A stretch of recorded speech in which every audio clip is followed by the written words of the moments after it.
Lachlan Kennedy. Kennedy is matching him stride for stride here. Might even take this one. And he is going to take it, or does he? No! Rain was pouring down at Scottstown Stadium in Glasgow. Wind was ripping across the track. This was the Commonwealth Games 100-meter final, and nobody thought anything big would happen tonight. But it did. A 22-year-old runner from Brisbane named Lachlan Kennedy blasted through the storm and smashed an Australian record that had stood since 2003, before he was even born. This was huge. The 2026 Commonwealth Games had already given fans plenty to talk about, but nothing could prepare them for this.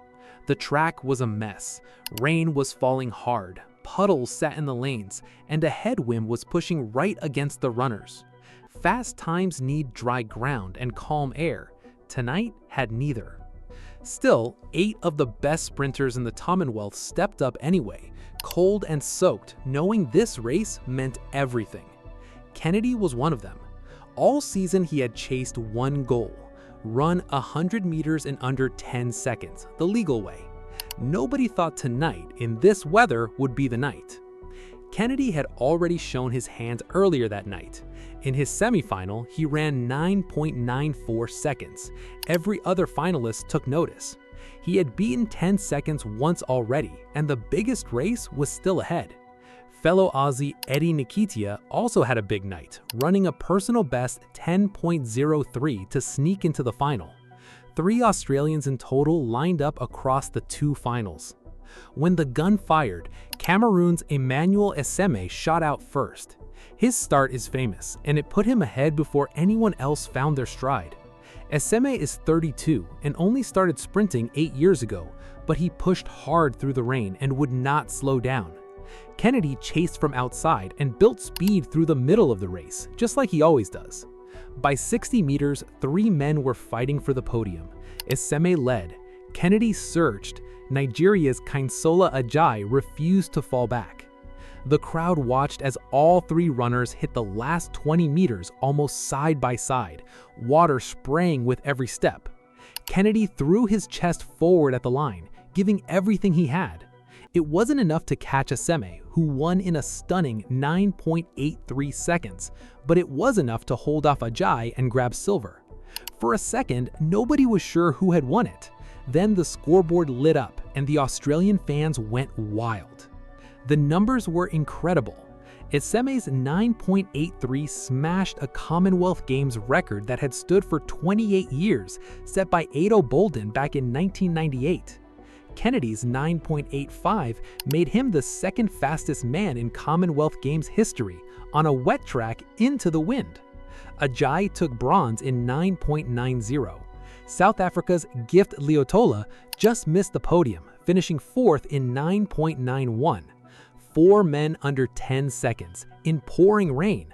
It was the fastest 100-meter final in Commonwealth Games history, and experts called it one of the deepest sprint fields ever seen outside the Olympics or Worlds. Esseme later said he had chased a time near 9.9 all season, but never expected 9.83, rain or not. Further down the field, Udodi Onwuzurike ran 10.06 for 6th place, a great run on most nights, but overshadowed by the 4 men ahead of him. For Kennedy, the medal wasn't even the biggest deal, it was the record. Patrick Johnson ran 9.93 back in 2003, and no Australian had beaten it in over 20 years. Kennedy wasn't even born until months after that race. He spent his whole life chasing a time that existed before he did. This wasn't luck. Kennedy had been building toward this for years. He ran a leg for Australia's relay team at the 2024 Paris Olympics, helping set an Oceanian record before the team was knocked out in the heats. He took silver at the World Indoor Championships in Nanjing in 2025, and all season he had a fierce rivalry with fellow sprinter Rohan Browning, both chasing the title of first Australian under 10 seconds. Browning got there first, but with an illegal tailwind that didn't count. Kennedy wanted his run to count for real. Tonight, in the rain, he finally got it. His silver meant even more for his country. Australia hadn't won a men's 100-meter medal at the Commonwealth Games since 1962.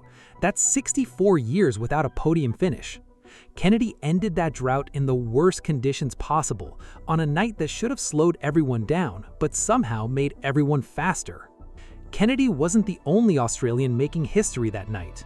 Just races before, 21-year-old Tori Lewis broke her own national record twice in the same rain, first in the semifinal, then again in the final, crossing in 11.99 seconds. She became the first Australian woman ever under 11 seconds. She finished third behind New Zealand's Zoe Hobbs, who won gold in 10.93, and England's Amy Hunt, who took silver in 10.98. 2 Australians, 2 medals, 2 national records. Same stadium, same storm. Kennedy said afterward it felt almost impossible for Australia to walk away with 2 sprint medals in 1 games. He couldn't hide his excitement, saying Australian track was stronger than he had ever seen it, thanks to young talent and experienced veterans peaking together. With Kennedy's breakthrough, Lewis's record run, and rising star Goot Goot still coming, Australia now has a sprint team ready to compete with anyone in the world, not just at the Commonwealth Games, but at the biggest stages in the sport. Let us know your thoughts in the comments, and if you enjoy deep athlete stories like this, make sure to like, subscribe, and turn on notifications. This is Athlete Feeds, and we'll see you in the next one.